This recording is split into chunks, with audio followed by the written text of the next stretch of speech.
ভাই আপনারা একটু জানাবেন এখানে আপনারা কি করছেন? গাছের শিকড় খুঁজতেছি। গাছটা কি উঠায় নেবেন? না না না না, তাহলে গাছের এনে লাইন দিব পানির লাইন দেওয়ার জন্য। জি আচ্ছা,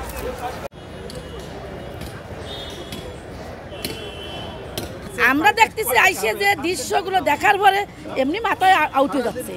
এখানে একটা সৌন্দর্য করতো, ইতিমখানা করতো, মসজিদ করতো, একটা যে কোনো একটা জিনিস করে দিত, দশে ভালো করতো, আল্লাহ খুশি হতো। তা আমরা তা না করে এইগুলো সম্পদ ভাঙ্গেছিল নাশ করে আমরা দিলাম কেন? কৃষির জন্য। এটা থাকলে ভালো দেখা যেত না, যে ক্ষতি করেছে এটা ভালো দেখা যেত? বলে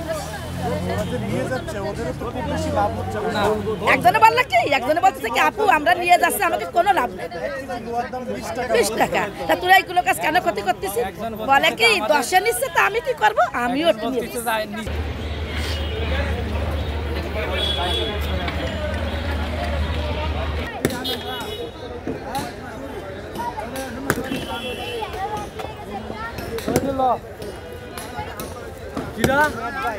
আচ্ছা আমি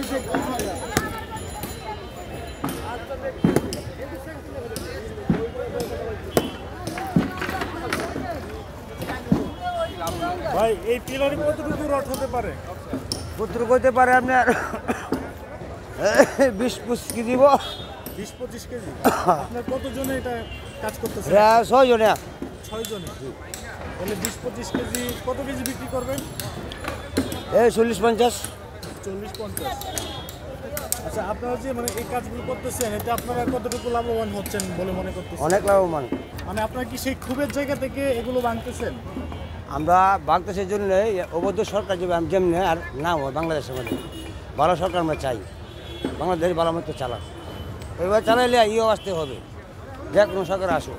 1 নম্বরে আমি বলবো আমার জাতির দৈন্যতা। এটা আমরা এই যে কথাই বলে না যে বাঙালি মাং না পাইলে আলকাতরা খাই, এই বেটা অন্য জায়গায় কাজ করলে তো দৈনিক 500 টাকা 600 টাকা পাইতো, কিন্তু সারাদিনে 2 কেজি রড বাইর করতে পারবে না, কিন্তু সেটাই করছে।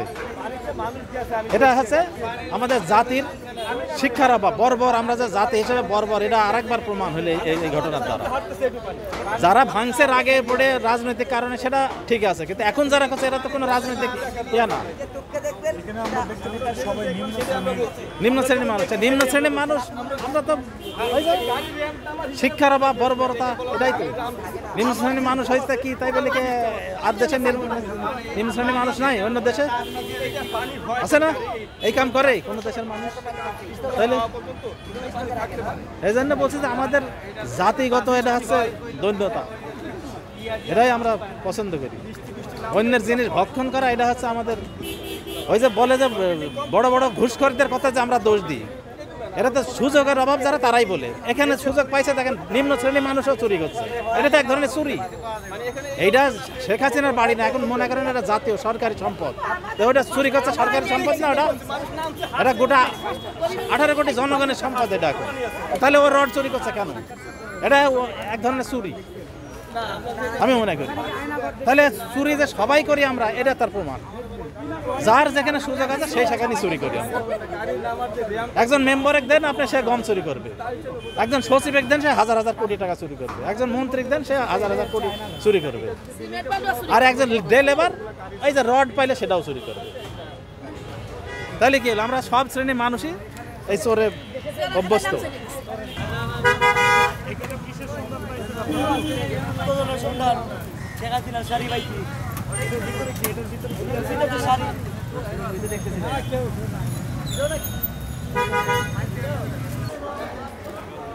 এই আপনারা কি খুঁজেন? আপনারা কি খুঁজেন? হ্যাঁ, লোহা পাইছেন কিছু? আপনারা কি লোহা খুঁজতেছেন? এগুলা কি হবে? এইসব লোহা দিয়ে কি হবে জানি না রে বাবা। কি মনে হচ্ছে আন্টি, ওনারা কি যে এত কষ্ট করতেছে কি পাচ্ছে, নাকি শুধু শুধুই কষ্ট করতেছে?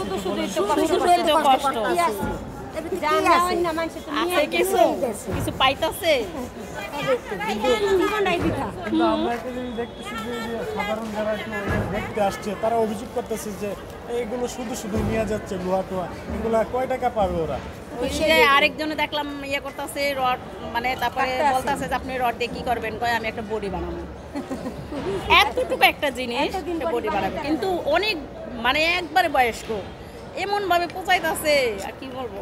200 টাকা ইনকাম করছে, কি মনে হয় এটা যদি সে উনি বাইরে কাজ করতো 200 টাকা বেশি পাইতো করতে পারতো না? এসে বেশি পাইতো তাহলে যে এই যে জিনিসগুলো কি করবো, মানে গরিব মানুষ যাচ্ছে, করে অনেক কিভাবে দেখছেন বিষয়টা একটু বলেন।